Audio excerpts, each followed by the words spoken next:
Bueno, muy buenos días a todos. ¿Me escuchan y me ven bien? Sí, doctor. Buenos días, doctor. Sí, Sí, doctor. Sí, doctor. Observamos, doctor. Bueno, muy bien, pues un gusto estar otra vez con ustedes el día de hoy. Vamos a ver el día de hoy, déjenles comparto la pantalla. La clase de diagnóstico y clasificación de la diabetes. Digo nuevamente, igual que el día de ayer, no es porque yo dé la clase, pero digo, verdaderamente vieron ahí los porcentajes, de la misma forma que yo les dije que seguramente 10 pacientes que vieran por lo menos 5 o más iban a tener algún componente del síndrome metabólico, pues estoy seguro que es indiscutible que todos ustedes conocen a alguien con diabetes y que muy seguramente también en ese primer día que ustedes ya se enfrenten como responsables de una consulta, va a ser casi un hecho que se van a enfrentar a pacientes, no más de un paciente con diabetes, ¿no? Entonces, la parte de diagnóstico es crítica porque pareciera ser sencilla, pero bueno, vamos a hacer traigo unos ejercicios para ustedes. Y pues bueno, no sé si tengan alguna duda de ayer o quieren iniciar con algunas dudas o preguntas que tengan. Nuevamente, como ayer traigo algunos ejercicios, diapositivas extras a la clase que vieron en el video, con algunas reflexiones eh, que les van a ayudar tanto desde el punto de vista práctico para el examen, pero más importante en su práctica clínica para tomar con un juicio clínico adecuado los criterios. Pero bueno, yo nuevamente lo que ustedes quieran, si quieren que pasemos toda la hora con preguntas está bien, si quieren que pase las diapositivas también. Doctor, una pregunta de ayer. Sí, Una persona, por ejemplo, que tiene síndrome metabólico y que ya tiene, por ejemplo, problemas cardíacos, sí. ahí pues no puede hacer un ejercicio como tal o sea, que sea muy intenso. Ahí, ¿qué le recomendarías al paciente? ¿Le tratas los problemas cardíacos que el paciente tenga y le recomiendas una dieta hipocalórica, aunque no pueda hacer ejercicio? ¿Cómo? Sí, pues mira, ahí por eso comentaba ayer la última diapositiva que era la más importante, en donde pues cada individuo, nosotros en medicina nos enseñan clases de diabetes y clases de síndrome metabólico y clases de hipertensión y de lo que ustedes quieran, como si todo el mundo fuera igual, ¿verdad? Y obviamente ningún paciente es igual a otro porque pues es distinto en muchos sentidos, ¿no? A lo mejor pueden tener la misma diabetes, pero tienen otras comorbilidades, número uno. Y número dos, todo el mundo tiene una situación familiar, social, económica, apoyo, es totalmente distinta, ¿verdad?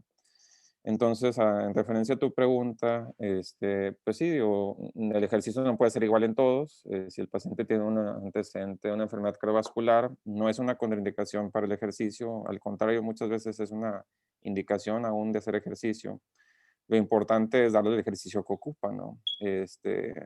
Obviamente, si el paciente está estable y no tiene angina de pecho en el momento, o sea, en ese momento o que tuviera un evento cardiovascular muy reciente, ¿no?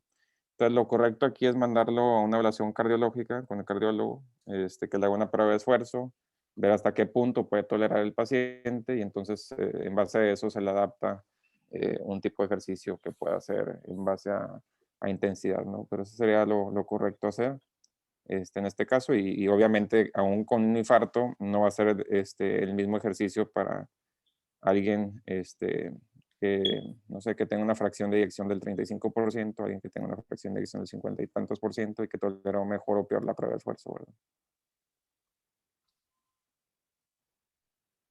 Más o menos, ¿queda claro? Sí, doctor, ya quedó, gracias.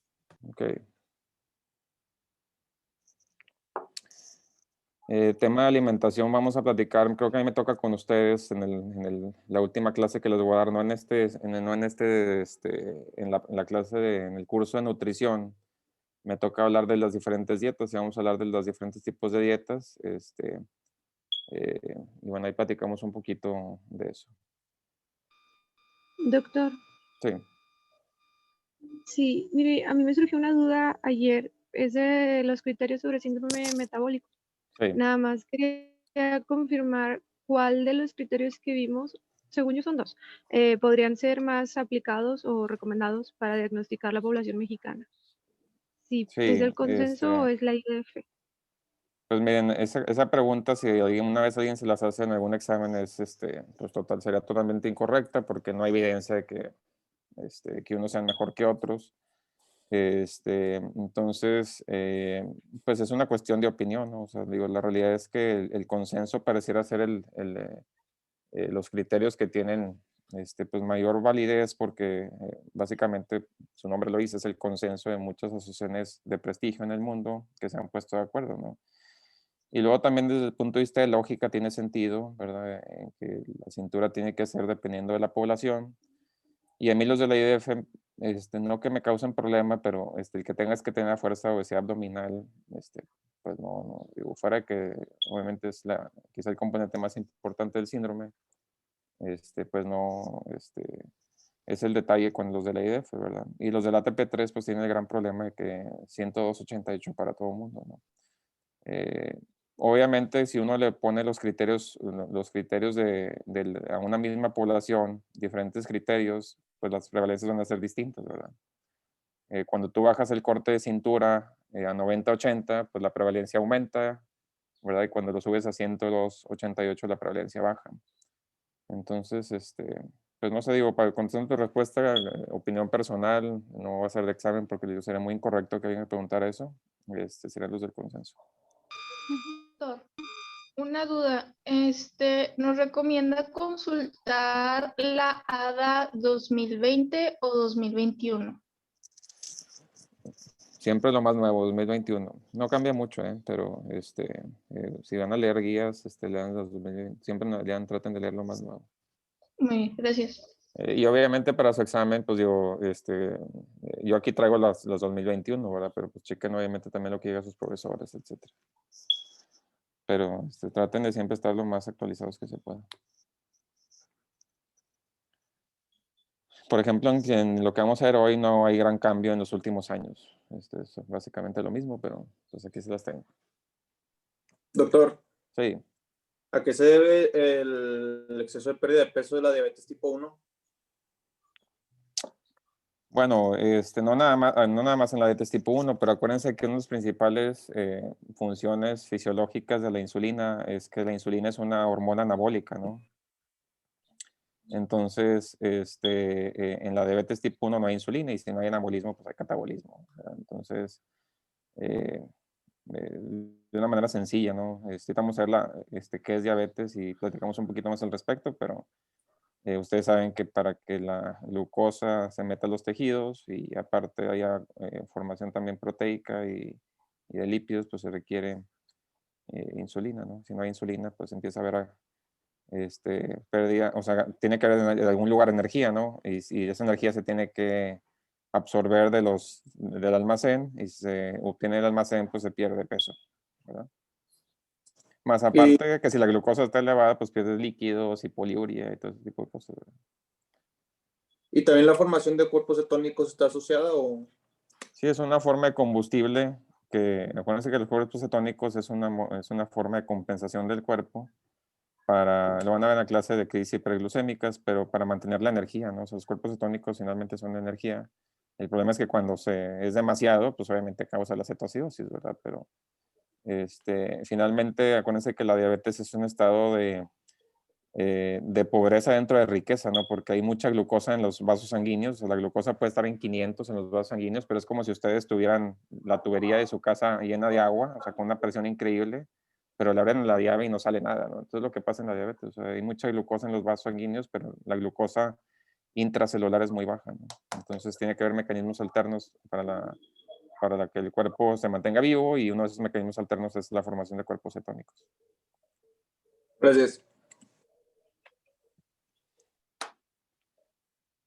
Bueno, ¿alguna otra duda, pregunta, algún comentario, algo que quieran antes de que pasemos por esto? Doctor, para el diagnóstico, para diferenciar una diabetes gestacional de un embarazo con diabetes, la manera de diagnosticarlo es hacerle un estudio de glucosa al primer trimestre del embarazo. Sí, es correcto. Si la paciente, el diagnóstico estrictamente de diabetes gestacional, lo vamos a ver, es entre la semana 24 y 28. cualquier trastorno en la normal, antes de esa semana, los criterios permanecen iguales a los que vamos a ver a continuación, o los que ya vieron ustedes, espero en el video de diabetes tipo 2. Entonces, si es antes de la semana 24-28, para fines prácticos es diabetes y embarazo.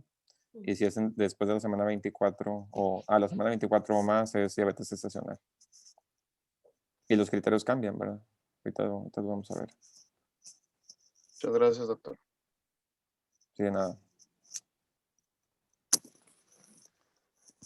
¿Qué más? Doctor, ¿por qué la hemoglobina glucosilada no se puede tomar como tratamiento diagnóstico? O sea, porque Bueno, si es un criterio diagnóstico, o sea, digo, pregunta de examen, pues hay que contestarlos, tienen que aprender los criterios diagnósticos, que ahorita los vamos a ver. Pero resulta que aquí en México los ensayos no están muy bien calibrados, entonces lo que nos dimos cuenta en la práctica clínica es que venían pacientes con monitoreo de glucosa plasmática capilar y básicamente uno veía glucosas capilares entre 90, 100, 110 y luego postprandiales desde 120, 130 con glucosiladas de 10, pues de dónde, ¿verdad? Y entonces hicimos un estudio en donde a un mismo sujeto le sacábamos 7 tubitos de sangre, lo mandábamos a los laboratorios más famosos de la ciudad y resulta que en uno salían 6 y otro en 7 y otro 7,5 y otro 8 y pues es un problema, ¿verdad? Obviamente cuando el criterio de diabetes es así tan específico como que 6.4 no tienes y 6.5 sí tienes, es un problema, ¿no? Han mejorado los ensayos y entre mejor el laboratorio sale mejor. Pero bueno, aquí en México es un problema. Entonces, yo no confío mucho para el diagnóstico de hemoglobina glucosilada, ni yo ni ningún endocrinólogo que conozca el tema aquí en México, pero para seguimiento razonablemente, si concuerda con lo demás, pues es algo razonable, ¿no? O sea, la verdad es que para el seguimiento, si salen 7.4, 7.2 o 7.8, pues no hay gran problema, ¿no? gracias. Doctor, una última pregunta respecto a eso. En la clase que dio en el video, recalcaba mucho que en especial aquí en Monterrey no era viable. ¿Tiene algo en específico Monterrey o es en Sí, general? bueno, porque el estudio que hicimos, y si quieren, alguien de ustedes me puede mandar un correo y se lo comparto, está publicado en la revista más importante del país, que es Salud Pública de México. Lo que hicimos es los laboratorios de aquí en Monterrey, ¿verdad? Pero, pues imagínense lo que pasa en ciudades más pequeñas, entonces, y todo en todas partes es lo mismo, entonces, eh, pues yo sería cauteloso en que nada más por una glucosilada hacer diagnóstico. Ahora, eso es en la práctica, o sea, por eso son perlas prácticas, que es lo que me interesa el día de hoy, que aprendan cosas prácticas, pero bueno, que a la vez sepan que para el examen 6.5 es diabetes y punto, ¿verdad? 6.6, o sea, en el examen ustedes tienen que considerar que está bien el ensayo, ¿verdad? Entonces, por eso digo que una cosa es el examen y otra cosa es la práctica. En la práctica yo no recomendaría para diagnóstico, por las razones que estoy mencionando. Ah, muchas gracias. Sí, nada. Y si quieren, con gusto les comparto el estudio. Doctor, yo tengo una pregunta ya con respecto a lo que es el diagnóstico, la evaluación Sí. de la prueba. Sí, claro. Bueno, en el caso de que solicitemos 2 pruebas para el diagnóstico de diabetes y tenga una prueba, por ejemplo, la glucosa plasmática en ayuno, en los rangos de prediabetes, y tenga una curva de tolerancia de la glucosa en diabetes, ¿cuál repetiría? O sea, ¿cuál es la que tengo que repetir? ¿La que está en diabetes o en prediabetes? La de diabetes. Bueno, no sé si contestártela o traigo unos ejercicios al rato y los vemos, pero Si en los ejercicios quiero.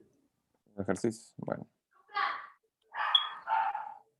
Está muy sencilla la respuesta, pero ahorita lo vemos en los ejercicios. Traigo unos casos clínicos para ustedes, sí, muy sencillos, que lastimosamente siempre salen los mismos resultados, porque pues hago que todo el mundo participe en vivo, ¿no? Digo, estamos en vivo, pero en persona me refiero. Y aquí pues como que no los veo y no puedo saber, pero siempre pasa lo mismo con los ejercicios, como que cuando a la hora que lo leen parece muy sencillo, pero a la hora que se los pongo práctico, como que le fallan ahí a su criterio. Pero bueno, lo vemos ahorita en los casos. Y si no alcanza, te respondo la pregunta rápido. ¿Alguien más? Doctor, ¿por qué el monitoreo capilar de glucosa pues no se puede utilizar como diagnóstico? No un solo... Sí, buena pregunta. Es buena Ok. pregunta. El glucómetro es una muy buena herramienta y hoy hay glucosensores que no sé si conozcan el freestyle que se pone aquí en el brazo, que mide no glucosa capilar, sino glucosa intersticial. No son muy exactos en relación a la glucosa plasmática, entonces pueden variar hasta un 10, 15, hasta 20% dependiendo del aparato. Y entonces si ustedes sacan en el dedo 100, pues en realidad puede ser 80 o puede ser 120. Para fines de algo, para fines de, digamos que de monitoreo, o sea, que yo le pido a un paciente, no me hace diferencia que esté en 110 o que esté en 80 o 90, o sea, pues es lo mismo, está bien controlado, ¿no? Pero para fines de diagnóstico, pues es muy crítico, ¿no? Porque 90 es una cosa y 110 es otra cosa, ¿no? Entonces, esa es la razón por la cual no se considera como diagnóstico, criterio diagnóstico la glucosa capilar. Doctor, disculpe. Entonces, si nosotros estamos monitoreando a un paciente y sus valores son más altos, ¿vamos a decidir mandarle a hacer pruebas de glucosa en ayuno o nos basamos? No. O sea, para monitoreo, pues digo, para empezar, no todo el mundo ocupa estarse checando todo el tiempo, ¿verdad? No sé si tengan una clase más adelante de eso, pero salvo los pacientes que están en insulina o que están muy descontrolados o muy al inicio, pues uno le pide que se chequen, ¿no? De otra manera no tiene sentido estar checando, así como que píquese todos los días a cada rato. Ya ha habido múltiples estudios en donde quien hace eso no es como que mejoran mucho los parámetros o nada los parámetros glucémicos, ¿no? Entonces, no, digo, la verdad es que lo que te digo, si el paciente está en 115 o en 130 está bien, ¿no? O sea, no pasa nada. O sea, tampoco es como es que tienes que abajo de 130 le voy a poner otro medicamento. O sea, esas cosas son importantes que ustedes las preguntan y que pongan que es la pregunta porque en la práctica pues no lo hacemos. O sea, ya si el paciente sale en 170 de glucosa capilar, pues entonces a lo mejor sí, ¿verdad? Ya considero algún cambio, ¿no? Pero si está en 100, 120, 130, 140, 90, para fines prácticos está bien controlado el paciente y no pasa nada, ¿no? Gracias, doctor. Me refiero en ayuno a la glucosa capilar. Doctor, en el video menciona, bueno, la clase menciona que las características de la diabetes mellitus tipo 1 dice que pueden tener ausencia de familiares con diabetes. Entonces, bueno, a mí me surgió duda porque según yo la diabetes mellitus es, o sea, la tipo 1 es por defectos genéticos. Yo sé que se combinan también factores ambientales, pero pues principalmente es por los efectos genéticos. Sí. Mientras que la diabetes mellitus tipo 2 pues es más por el estilo de vida, sedentarismo y cosas así. Y menciono también que la diabetes mellitus tipo 2 sí tienen ya familiares con diabetes, o sea, herencia, pues antecedentes. Sí. Bueno, eso es correcto. O sea, de lo que menciona el video es correcto. 70, 80, 90% de la gente con diabetes tipo 2 tiene antecedentes. O sea, depende de donde lo lean. Y la verdad es que la mayor parte de los pacientes con diabetes tipo 1 no tienen hijos con diabetes tipo 1. Es decir, la posibilidad de que un hijo con alguien con diabetes tipo 1, o sea, digamos que yo tengo diabetes tipo 1, ¿cuál es la posibilidad de que mi hijo tenga diabetes tipo 1? Menos del 10%. Mientras que yo tengo diabetes tipo 2, ¿cuál es la posibilidad de que mi hijo tenga diabetes tipo 2? Más del 50%. Obviamente si no se cuida y etcétera, ¿no? Entonces, sí, la enfermedad por diabetes tipo 2 es una enfermedad que es poligénica, que hay múltiples factores, pero en donde la carga genética indiscutiblemente que es muy importante, pero no la única, ¿verdad? Porque obviamente pues el paciente tiene mucha carga en la familia, pero hace ejercicio, come bien, tiene un buen peso, pues puede que nunca la desarrolle, ¿no? Pero sí es mucho más común la herencia, simplemente por frecuencia, ¿no? Pues es mucho más común que la diabetes tipo 2 tenga herencia que la de diabetes tipo 1. Aún en gemelos monocigotos, o sea, exactamente igual, el porcentaje no va más allá del 25%. Entonces, que un gemelo monocigoto tenga diabetes tipo 1, el otro gemelo tiene 75% de no tenerlo. Doctor, ¿por qué en el en el síndrome de resistencia a la insulina ocurre virilización? Bueno, porque la insulina finalmente, cuando hay una sobreexpresión de insulina, la insulina, me comentaba que tiene cierto factor de crecimiento, tiene cierto factor trófico de crecimiento y también tiene cierto efecto androgénico. Son efectos que a concentraciones normales no ocurren, pero cuando hay un fenómeno que llamamos de spillover, hay una digamos que a muchísima concentración empieza a haber, digamos que afinidad por receptores que normalmente no tendrían afinidad y entre ellos están los receptores androgénicos. Ok, gracias.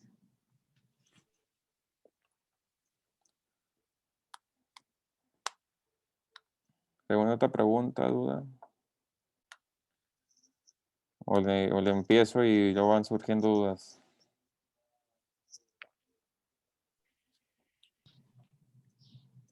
Yo tengo una última duda bien rápido. Sí. Nada más quería preguntar por qué los pacientes con diabetes tipo 1, o sea, normalmente llegan desde el inicio con cetoacidosis. ¿Es porque no lo detectaron antes, pues, su diabetes o por qué se presentan así? No, porque para que haya cetoacidosis, la premisa más importante es que no hay insulina. Entonces, por eso los pacientes de diabetes tipo 1 hacen cetoacidosis, los pacientes de diabetes tipo 2 hacen, clásicamente está hiperosmolar. Aunque aquí en el hospital vemos muchos pacientes con diabetes tipo 2 con cetoacidosis, pero tiene que no haber insulina. Entonces, diabetes tipo 1, pues hay destrucción de los islotes, eventualmente no hay insulina, y al no haber insulina, pues se forman cuerpos cetónicos y acidosis, ¿no? ¿Vale? ¿Sí? Gracias. ¿No? Sí, gracias. Bueno, muy bien. Entonces,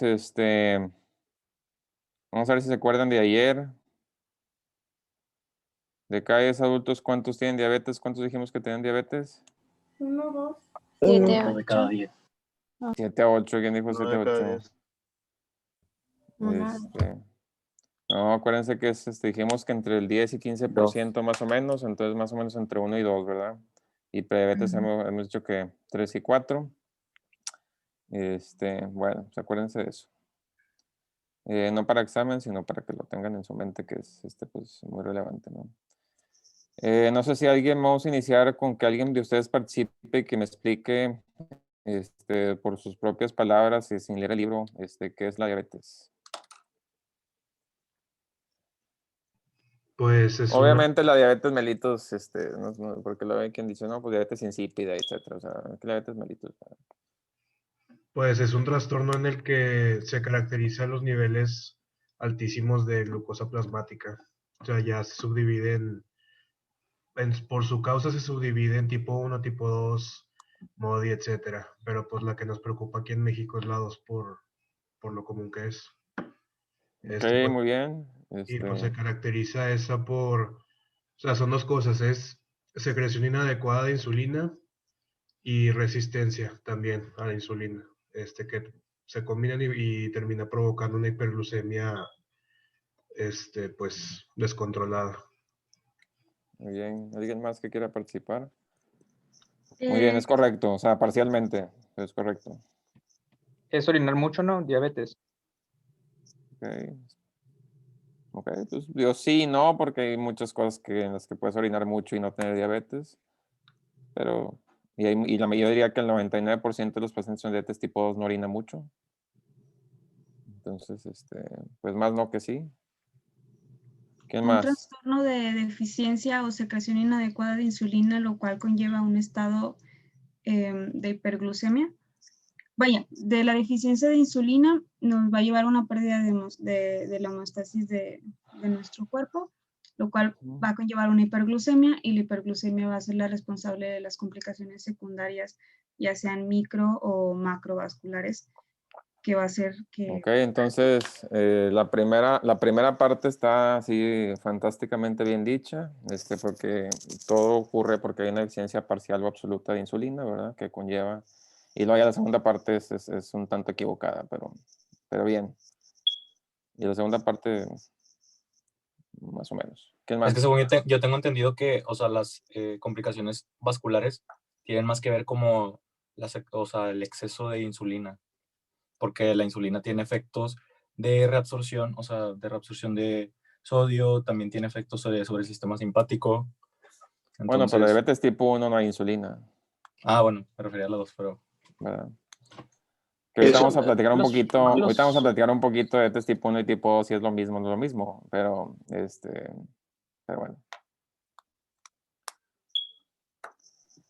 Entonces, para ya no prolongar mucho esto, porque ya como que nos prolongamos un poquito con las preguntas, finalmente todo el mundo termina hablando de glucosa, ¿no? Y que es hiperglucemia, y la clase de hoy es diagnóstico, y pues es hiperglucemia todo, ¿no? Entonces, para mí es muy importante que ustedes tengan el concepto claro de que diabetes es mucho más que glucosa, ¿no? Es una enfermedad metabólica que ya saben que es heterogénea, o sea, no es igual en ningún paciente que otro, exactamente igual, en donde está afectado no solamente el metabolismo de los carbohidratos, que es la glucosa, sino también de los lípidos y las proteínas, ¿verdad? Y que resulta por una deficiencia parcial absoluta de la insulina o defectos en la secreción. Y entonces eso es crítico para ustedes porque un solo efecto de una cantidad muy importante de efectos biológicos que tiene la insulina es la de la glucosa, ¿no? Si ustedes recuerdan en su libro de Gannon o de Guyton, que supongo que son los que llevan todavía en fisiología, y si no los llevan, compren esos libros, son bastante buenos. Viene una tabla, yo creo que ocupa toda la página de las acciones de la insulina, ¿no? Y entonces la pregunta para ustedes es ¿por qué el diagnóstico de insulina se hace en base a glucosa? Digo, de insulina de diabetes se hace en base a niveles de glucosa. Si estamos hablando de que no es glucosa, o sea, diabetes yo quiero que les quede claro, o sea, es de manera simplista si es hiperglucemia, porque hacemos diagnóstico con hiperglucemia. Pero pensar que la hiperglucemia es la causa de todo, obviamente eso es equivocado, ¿verdad? Cuando hay una gran cantidad de efectos que suceden, porque la insulina o no actúa como tiene que actuar porque no hay o porque hay resistencia, ¿no? Porque es el mayor Entonces, detonante. ¿por qué medimos glucosa? ¿Porque es más sencillo? Es más Porque la barato. glucosa es el mayor detonante de la insulina. Porque este es gran lo- parte de la insulina se metaboliza de primer paso por el hígado. Porque esto es lo que hace Yo creo utilizar que, las células.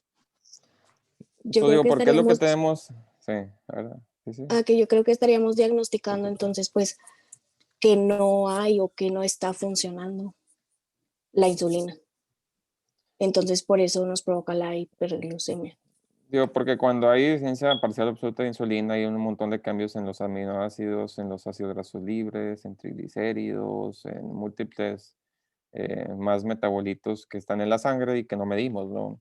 Y que bien podría ser criterios diagnóstico de diabetes. Entonces la glucosa la medimos porque pues es fácil, es sencilla, es barata, porque finalmente sí es de obviamente la característica principal de la diabetes, pero honestamente el mensaje para ustedes es que diabetes es mucho más que glucosa. O sea, pensar que ustedes van a curar a alguien con diabetes nada más porque bajan la glucosa es totalmente equivocado. Vamos a ver en la clase macrovascular cómo controlar glucosa es una parte importante, pero tienen que controlar hipertensión, tabaquismo, la situación de peso, tienen que controlar aparte lípidos, tienen que controlar aparte estilo de vida. O sea, hay muchos factores que ustedes tendrían que intervenir, que se llama intervenciones multifactoriales, para que el paciente realmente tenga menos complicaciones macrovasculares. Es decir, si ustedes tienen la glucosa en 100 y una glucosilada en 6.0, y dicen está súper bien controlado, pero el paciente está hipertenso, con dislipidemia, fuma, no hace ejercicio, no, se alimenta mal, obviamente ese paciente se infartará, con glucosa normal o con glucosa normal.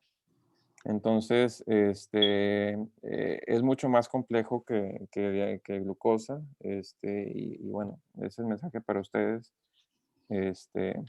para que no vean así la diabetes como una manera simplista y para que se les quite el paradigma también de que diabetes nomás es glucosa alta y entonces hay que bajar la glucosa y ya todo está arreglado y hay que bajar la glucosa cueste lo que cueste. O sea, hay que hacerlo, pero hay que hacerlo con sus cuidados, y platicaremos en la clase de macrovasculares hasta qué punto hay que bajarla en realidad, ¿no? Bueno, ¿a quién le van a hacer tamizaje? ¿A quién le van a hacer screening? O sea, para personas con diabetes. O sea, ustedes están ahí, digamos que están igual en el servicio, quieren hacer una campaña. ¿A quién le van a hacer el tamizaje para ver si tiene diabetes? Personas mayores de 45 años. ¿Qué más? Cualquier adulto que tenga sobrepeso y algún Esté factor de También riesgo. Embarazadas en las Bueno, bien. 24 y 28 semanas. Bueno, eso sí, las embarazadas. Pero miren, alguien ya dijo la perla máxima que hay de esto, para que se acuerden, no se les olvide. Cualquier adulto arriba de 25 IMC que sea latino, ya se acabó, se sacó la lotería, ¿verdad? Entonces, aquí en México clasificaría el 80% de los adultos, ¿ok? Pero si decimos que 70-80% de México tiene sobrepeso, obesidad, quiere decir que 70-80 tiene arriba de 25 IMC. Y luego hay un criterio en la ADA que dice que si eres latino, les dije ayer que tenemos malos genes porque somos población con más posibilidad, pues ya se acabó, ¿verdad? Digo, se los tienen que aprender ahí los criterios. Algunos dijeron arriba de 45 años sin ningún factor. Pues aquí en México está difícil que no se encuentre ningún factor, ¿verdad? Porque pues ya dijimos que todo el mundo tiene casi alguno de ellos. Pero para fines prácticos, en su práctica, pues es la mayor parte de los adultos, por lo menos de vez en cuando, pedirles una glucosa plasmática, ¿no? ¿Queda claro o no? Sí. Eso no quiere decir que a cada rato hay que hacerlo a todo el mundo, pero cualquier sujeto arriba de 25 IMC que sea latino, es decir, que sea mexicano, ocupa su evaluación. Bueno, ¿por qué es importante esto? Porque como ustedes saben, una proporción importante de los pacientes con diabetes, y alguien lo mencionaba, desconocen que tienen diabetes. Entonces, de los pacientes que tienen diabetes, ¿cuántos andan caminando por ahí teniendo diabetes sin saber que tienen diabetes? ¿Qué porcentaje? Pues yo creo que como un 80% más o menos, porque sí son bastantes que no... Pero el libro decía 50%. Sí, 80% es mucho, pero alrededor de, depende de donde lo lea, 25 o 50%. Digo, no es algo que les vaya a preguntar en el examen, pero sí es algo importante que ustedes conozcan, porque el 90%, si no es por decirles el 95% de los pacientes con diabetes no tienen ninguna manifestación clínica, ¿verdad? Entonces, pues todos los diagnósticos muchas veces son en un check-ups o se hacen estudios por otra razón y, pues salí glucosas salí con glucosa de 200 o de 140 o de 170, qué sé yo. Entonces, una gran proporción de los pacientes desconoce cuando tiene diabetes y de los que tienen diabetes, aparte, la mayor parte de ellos son asintomáticos, ¿no?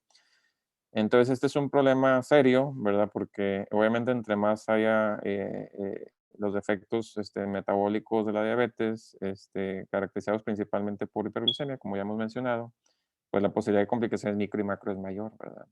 Y si tenemos métodos diagnósticos sencillos, tratamientos diversos que ayuden a que esto disminuya, pues entonces esa es la razón por la cual el screening en diabetes pues es muy importante que ustedes lo hagan, ¿no? Y que más aún si estamos pensando que el paciente tiene obesidad y tiene hipertensión, pues agua pasa por mi casa en que hay una alta posibilidad de que tenga algún trastorno a nivel de criterio diagnóstico de glucosa, ¿no? En relación a diabetes. Bueno, vamos a pasar, se va a pasar esto súper rápido porque esto ya lo leyeron, es repetición, entonces, y es nada más como preámbulo a los casos que tengo para ustedes. Entonces, prediabetes es plasmática en ayuno de 8 horas entre 100 y 125, es decir, 99 es normal, 100 ya es prediabetes, y 126 es diabetes. Ok, vamos a ver los criterios de diabetes.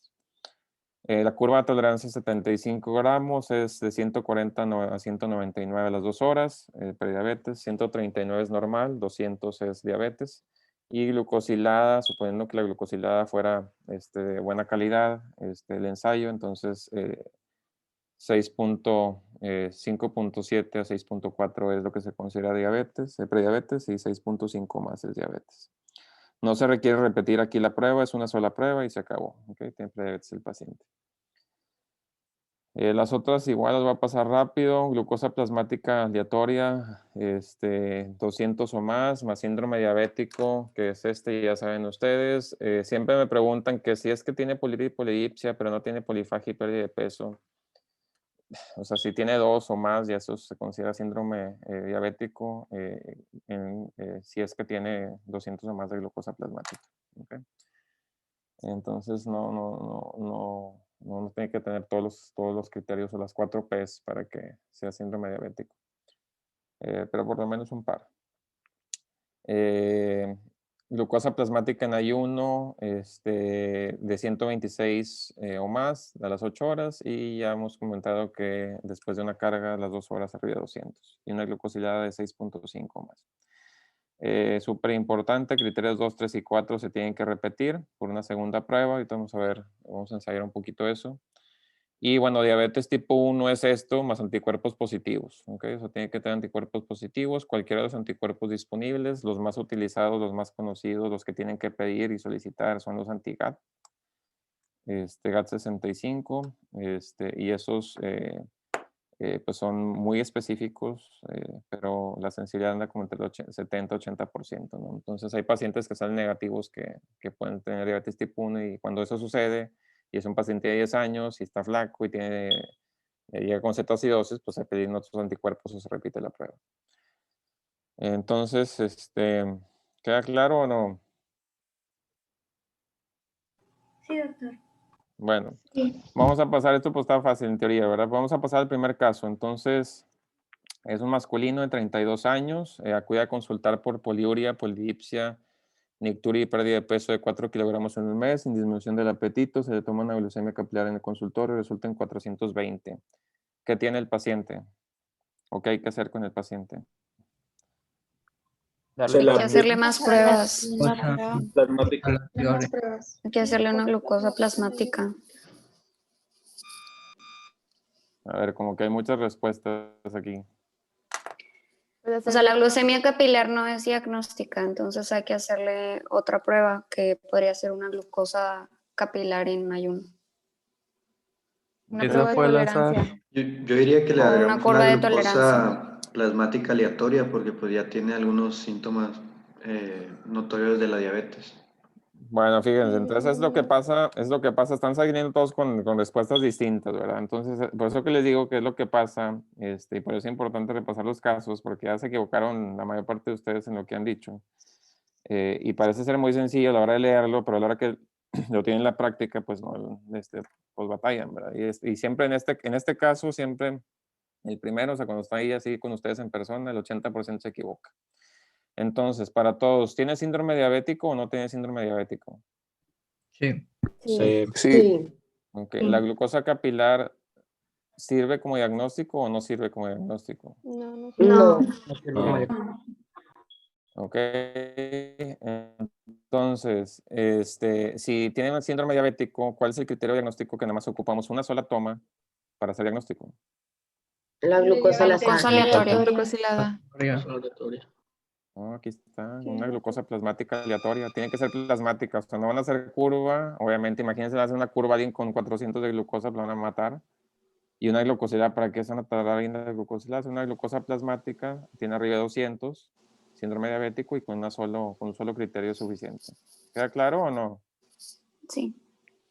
Entonces, no pueden ponerle glucosilada, no pueden poner cualquiera de las pruebas, no le van a hacer una curva, no le van a hacer una glucosa capilar en ayuno, se hace una glucosa plasmática en el momento, y si está arriba de 200, pues eso entonces es diagnóstico, ¿ok? Ahora vamos a la práctica de este caso, o sea, la práctica. Llega un paciente hacia mi consulta. Doctor, Sí. tengo una duda, perdón. Por ejemplo, en este caso habíamos dicho que el glucómetro no servía para diagnóstico porque tenía una variación de margen de error del 20%. Pero en este caso, que tiene valores tan altos de glucosa, aún así no lo tomamos en consideración. Eso es lo que te iba a mencionar ahorita, ¿verdad? Entonces, examen es examen, ¿verdad? Y los exámenes son estrictos. Entonces, si la glucosa capilar no sirve, pues no es un diagnóstico, ¿verdad?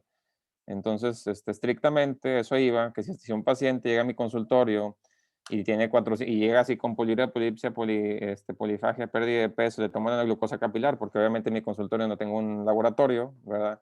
Pues por favor, o sea, obviamente no le voy a mandar, ¿sabe qué? Vaya, don Juanito, vaya al laboratorio Moreira, es una glucosa plasmática y regresa. Pues obviamente tiene diabetes este paciente, 99.9999, si no es que 100%, ¿verdad? Entonces es aquí donde la práctica es distinta a la examen, ¿verdad? Ustedes en el examen tienen que saber que la respuesta correcta será una glucosa plasmática, en la práctica sería una total error y hasta una situación media pues incorrecta y hasta potencial demanda, manera de hacerlo perder a alguien un día, porque no, pues está cerrado el laboratorio y va a ser el día siguiente, pues para cuando quieran el paciente tiene cetoacidosis, ¿verdad? Pero bueno, del examen, lo que tendrían que hacer técnicamente es solicitar una glucosa plasmática, ¿ok? Ok, gracias. Y es por eso que para mí esta clase es muy importante, porque te voy a hablar de otras cosas prácticas que son importantes para ustedes. Bueno, caso 2. Masculino, 48 años, poliuria, polidipsia, nicturia, 4 meses de evolución. Acude al hospital, se le toma una glucosa plasmática 1 hora después de haber comido y se encuentra una glucosa plasmática de 238. ¿Qué tiene el paciente y qué vamos a hacer? Ya nada, porque Ya es ya tiene... plasmática, ya tiene más de 200, ya se le hace el diagnóstico, ¿no? Ya es diagnóstico. Se realiza. Pero se tiene que hacer con prueba, ¿no? ayuno. En la glucosa plasmática tenemos que tener 8 horas de ayuno y aquí dice que es 1 hora después. Pero no tiene síndrome diabético. No, esa es en ayuno, debe ser aleatoria. O sea, la Esa es aleatoria. La que es aleatoria es la que es diagnóstica. En ayuno Sí, o sea, necesitas si la tienes confirmatoria. síndrome diabético y le haces la aleatoria, ya es diagnóstico. Sí, entonces aquí siempre se equivocan un poquito menos, o sea, yo diría que cuando paso este segundo caso, que es lo que me pasó aquí, ya acertan mucho más la respuesta correcta. Y la respuesta correcta es que tiene diabetes, ¿no? El paciente tiene síndrome diabético, no importa si acabe de comer hace 10 minutos o hace 10 horas, si tiene síndrome diabético y tiene glucosa arriba de 200, es diagnóstico de diabetes. ¿Queda claro? Entonces aquí el truco es que pues 1 hora después algunos de que es que tienen que tener 8, pero pues no, ¿verdad? Porque ya tienen síndrome diabético.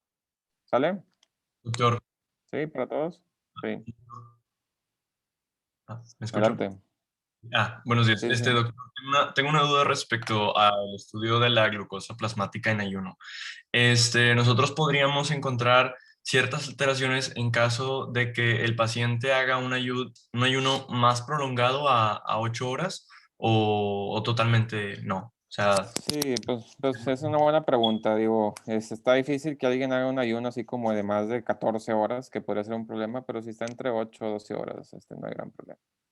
ok. Entonces, por ejemplo, si el paciente duerme, no sé, que mucho, es un paciente que duerme mucho, que haga un ayuno nocturno de 11 horas, entonces no hay ningún problema. ¿O?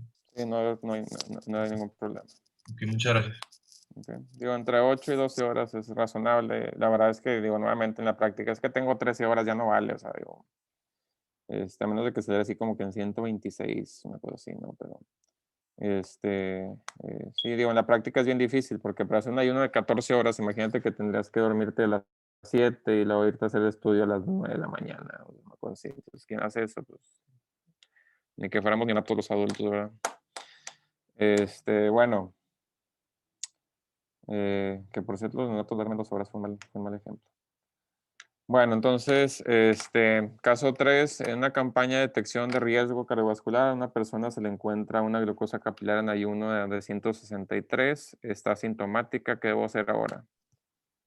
Glucosa plasmática. Glucosa plasmática. Sí, repite, ¿no? Repetimos la glucosa capilar. Una glucosa plasmática, ¿qué más? No, porque la glucosa No, capilar no es plasmática. diagnóstica. Le haces una plasmática. Ay, sí, cierto. Yo le mandaría a hacer una glucosa en ayuno porque pues está sintomático. Sí, en ayuno. Bien. ¿Por qué no le hacemos una curva o una glucosilada? Para examen, ¿verdad? No estoy hablando de la práctica. Vamos a hablar del examen. Y esto Ahí ya obviamente ya salió saben que van a ir preguntas en el examen, así que... ¿Dónde? Porque la tendrías que volver a confirmar. Entonces está asintomática, tiene 163, pareciera ser que está arriba del corte de 126, pero mi pregunta es ¿por qué no hacerle una curva o por qué no hacerle una glucosilada? Porque la prueba que se tiene que repetir es la que salió alterada, ¿no? Pero en este caso se realiza la plasmática porque la capilar pues no es diagnóstica. Entonces, pues se puede hacer cualquiera de las tres, ¿no? O sea, no hay ninguna preferencia por las tres. Pregunta de examen es cualquiera de las tres. Ustedes pueden elegir. Ya les dije que en la práctica eso puede cambiar, porque les dije, en la práctica la glucosilada yo no confiaré mucho aquí en México. La curva de tolerancia en la práctica, pues es mandar al paciente, imagínense ahorita con COVID, a que esté 2 horas ahí en el laboratorio y lo molesto. Para los que hayan hecho una curva, es molesta la curva, pues no. Entonces, pues lo más sencillo seguramente en la práctica sería si les vaya a hacerse una glucosa plasmática, ¿verdad? Eso es en la práctica, pero para examen, pues es cualquiera de las 3, ¿no? Doctor, y en cuestión de precio, ¿qué es más barato, una plasmática o una curva? No, pues la glucosa plasmática es mucho más barata. La curva de tolerancia, pues te cobran, básicamente la glucosa inicial más las 2 horas, más la sustancia, etcétera, ¿no? Y la glucosilada usualmente es un poquito más cara. Pero tampoco son cosas así como que muy, muy carísimas uno contra otro, ¿no? O sea, como que para que este es un factor, pero bien porque pensaste en precio y siempre hay que pensar en precio cuando uno pide preguntas, estudios de laboratorio. Entonces, la respuesta de examen, o sea, ojo, porque la respuesta de examen es cualquiera de las 3, y si sale anormal, una de ellas, ¿qué deben de hacer? Repetirla. Entonces hay que repetir la misma prueba. O sea, siempre se repite la misma prueba. Para el que hizo la pregunta ahorita de la prediabetes y diabetes, pues se repite la prueba que salió más anormal, ¿verdad? O sea, la prueba que salió con rango de diabetes hay que repetirla y hay que repetirla con la misma prueba. ¿Ok? Entonces, si ustedes solicitaran glucosa plasmática en ayuno, pues no van a hacer la glucosilada, ¿verdad? ¿Mande? Doctor, ¿se repite a los días o hay que esperar cierto tiempo? Si ustedes se fijan en el asterisco que trae las guías de la ADA, inclusive puede ser del mismo tubo. O sea, inclusive puede ser el mismo tubo. Usualmente el laboratorio no guarda muestra, entonces pues está difícil que lo hagan del mismo tubo, pero pues lo ideal es que fuera lo más rápido posible. Ahora, la verdad, les voy a ser honestos. Ahorita vamos a ver un ejercicio si es que nos alcanza el tiempo. O sea, digo, por favor, si alguien llega con 140 de glucosa plasmática en ayuno, lo ven con obesidad, acantosis nírica, antecedente en la familia, tiene antecedente de prediabetes, hipertensión, o sea, digo, oiga, ¿sabe qué, don Juan? Vaya a hacer otra glucosa plasmática, regrese en 2 días a pagar consulta y ahora sí le voy a decir qué tiene que hacer. O sea, por favor, tiene diabetes ese paciente. O sea, digo, en la práctica no hacemos eso. Muchos pacientes, también es cierto, vienen ya con 2 pruebas, o sea, muchos pacientes ya llegan con glucosilada y llegan con una glucosa plasmática. Entonces, si la glucosilada está en 8, 8,5, 9 y tienes una glucosa plasmática en 150, pues aunque la glucosilada a lo mejor no sea 9 y sea 8, pues tiene diabetes el paciente, ¿no? Entonces, esa parte de práctica, no crean que yo mando a un paciente al rato que vaya al consultorio, oiga, vaya a hacer otra prueba y regrese en 2 días porque le voy a cobrar otra vez consulta y ahora sí le voy a decir qué hacer. O sea, eso no pasa. Y son las cosas que, bueno, si están los criterios, tienen que saberlo y tienen que contestarlo bien porque estas preguntas van a venir, obviamente en su examen, no estas, pero algo similar, y ahí, obviamente en el ENARM, etcétera, son preguntas que, o sea, a fuerza va a venir porque diabetes es un tema importante, ¿no? Y porque resulta que parece fácil, pero como ya se dieron cuenta, no está tan fácil, ¿verdad? Doctor, yo tengo una duda. Sí. Bueno, por ejemplo, no sé, si estamos en una comunidad o algo por el estilo en donde no, o sea, donde no se tenga acceso o no se pueda hacer una glucosa plasmática, en este caso, pues utilizaremos la capilar, ¿serviría o no? Pues digamos, para examen no, pero para la práctica claro que sí, ¿verdad? Porque obviamente, les digo nuevamente, vamos a ver al final, digo, si hay chance porque está extendiendo mucho esto, que obviamente el manejo, o sea, es que alguien que tiene 125 en un examen tiene diabetes o tiene prediabetes. Tú mismo. ¿Podría repetir la pregunta, por favor? Es que se me trabó. Alguien que tiene glucosa plasmática en ayuno 125, ¿tiene prediabetes o tiene diabetes? Prediabetes. Si tiene 126, tiene diabetes. Entonces, en un examen, 125 es prediabetes. En la práctica, 125 y 126 es lo mismo. O sea, yo honestamente no voy a tratar, es que tiene diabetes, ya se va a morir, y ya le dan 5 medicamentos, es lo mismo, ¿verdad? Entonces, para fines prácticos de ustedes, yo no tengo glucosa plasmática, lo cual sí les puede pasar en el rancho, y llega alguien con 140, pues el tratamiento es el mismo, ¿no? O sea, hay que darle alimentación, hay que darle dieta, dieta, alimentación, que si se puede haga algo de actividad física, porque pues, no está tan fácil que toda la gente haga ejercicio, y etcétera, ¿verdad? Y bueno, ya consideras darle metformina o no, ¿verdad?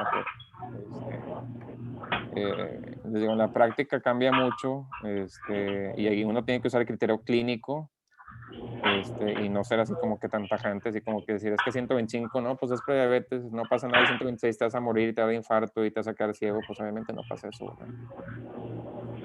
Gracias.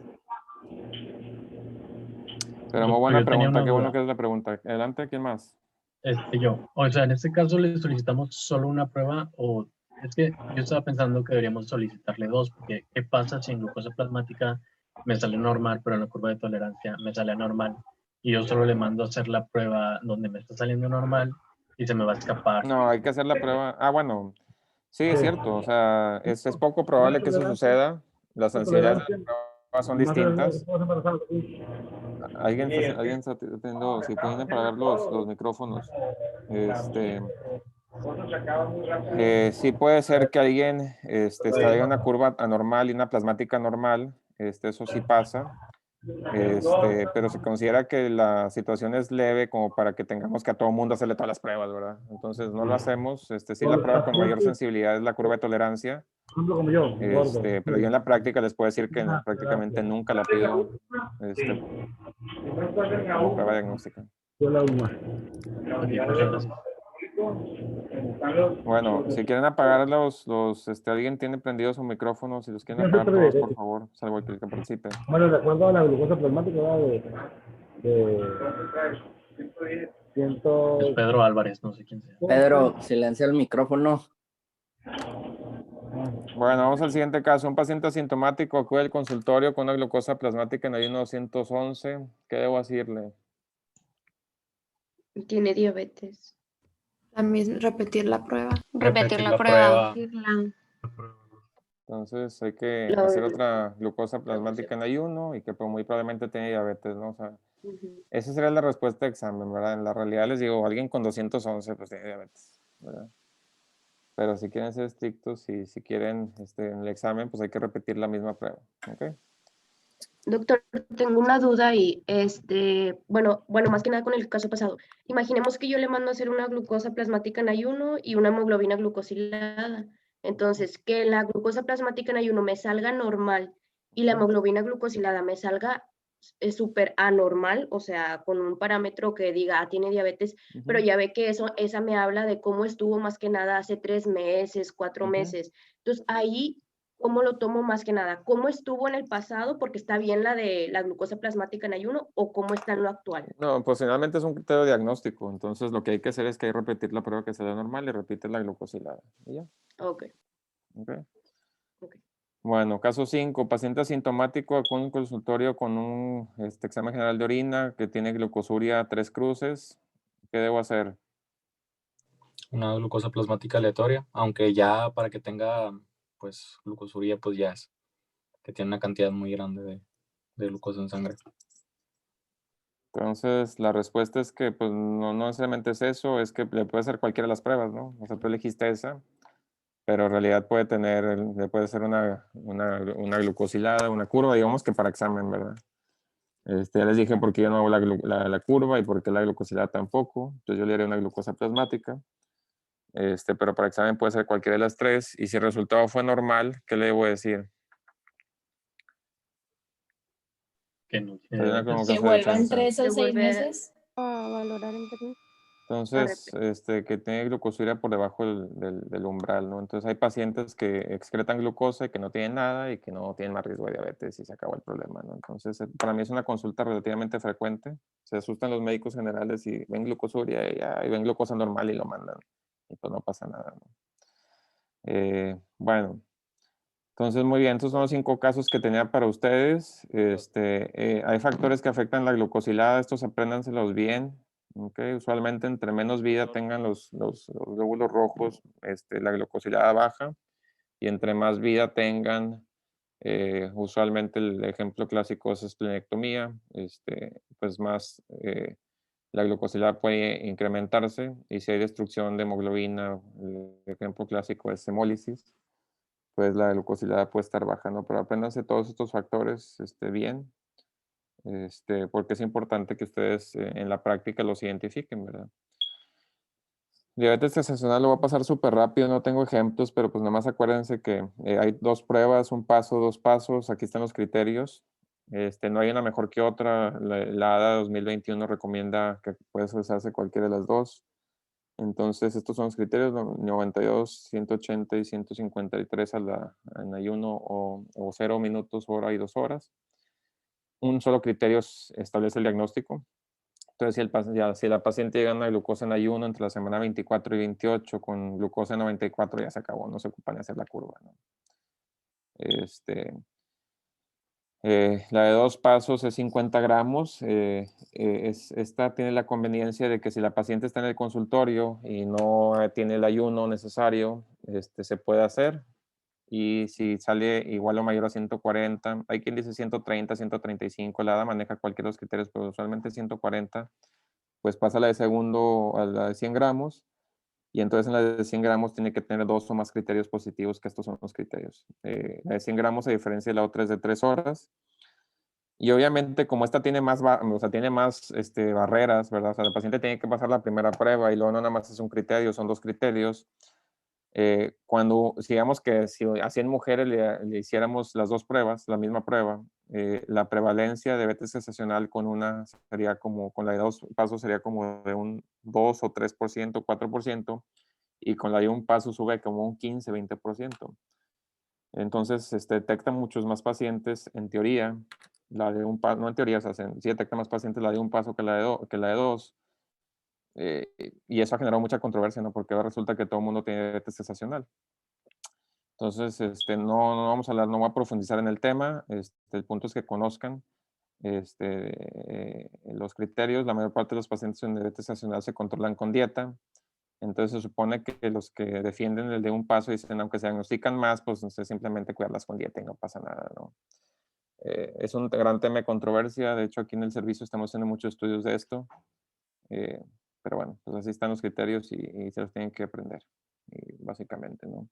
Y va a ser común para ustedes también esto, ¿no? Esto me lo voy a pasar. Entonces, la diabetes ya lo vimos. Y fíjense, diabetes es todo esto, o sea, es una enfermedad crónica, todo lo que ya mencionamos, los criterios diagnósticos.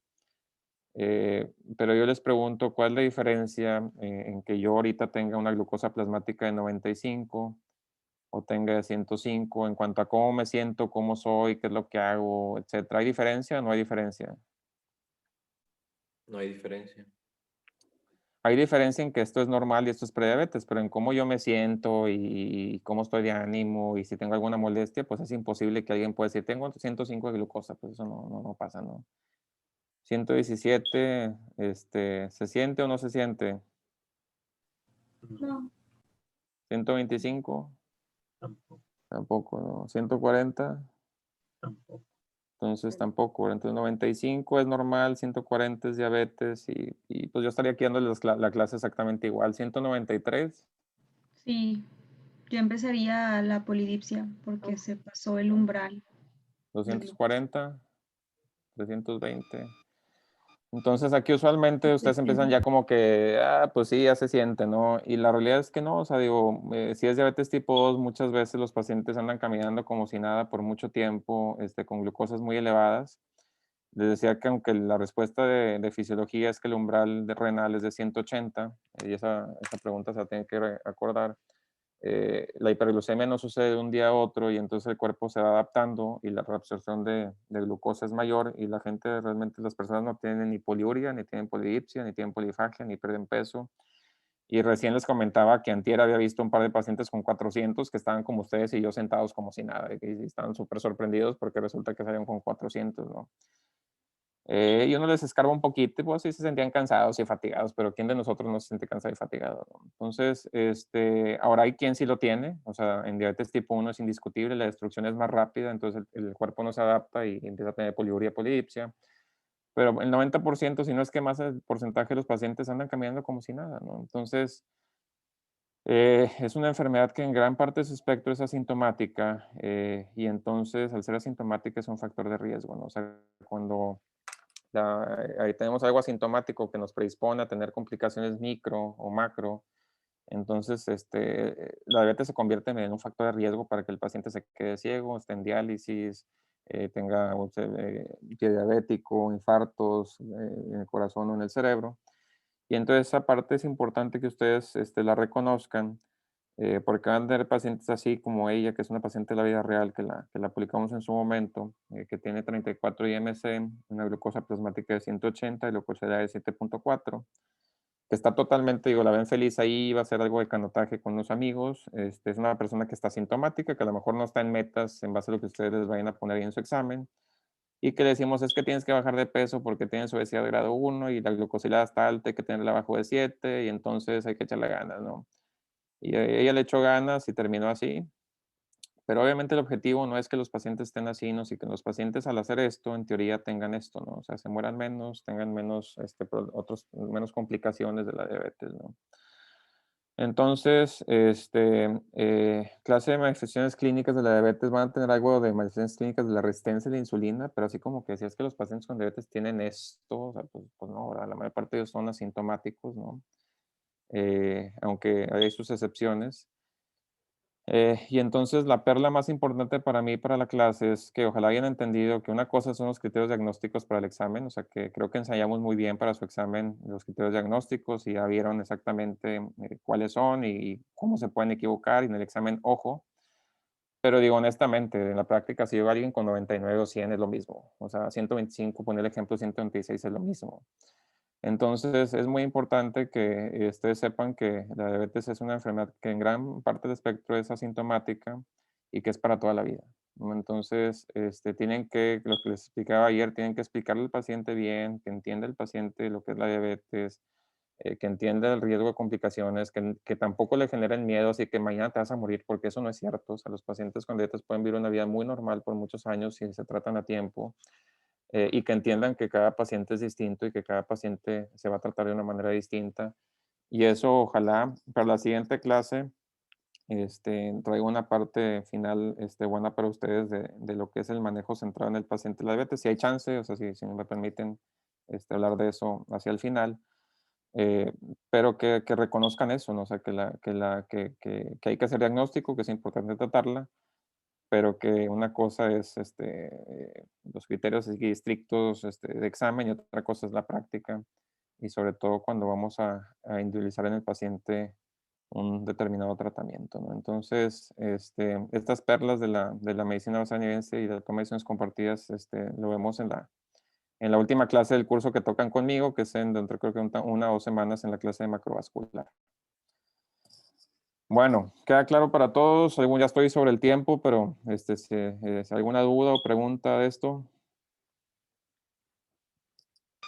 Doctor, una duda. Sí.